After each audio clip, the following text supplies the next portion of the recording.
ফুলকপির পপকর্ন বানাবো, তাই ফুলকপিকে ছোট ছোট টুকরো করে নেব। ফুলকপিগুলোকে এরকম টুকরো টুকরো ছোট টুকরো করে নিয়েছি। এখন দিয়ে দিচ্ছি লবণ,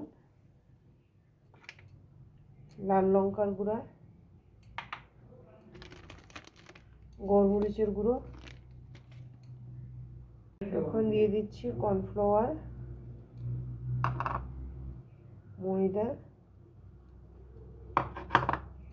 এখন মাখিয়ে নিব। ফুলকপিগুলোকে এইভাবে মাখিয়ে নিলাম। এই যে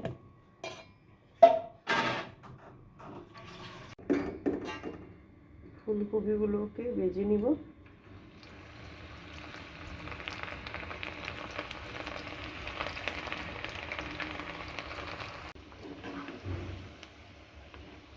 ফুলকপির পপকর্নগুলোকে ভেজে নিচ্ছি, লাল লাল করে ভেজে নিব।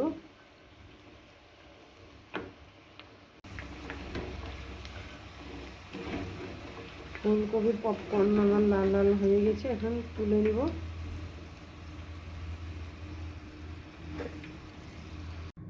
ফুলকপির পপকর্ন আমার রেডি।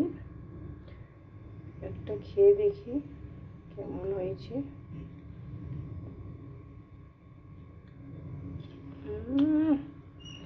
খেতে দারুণ হয়েছে, অনেক ক্রিস্পি হয়েছে।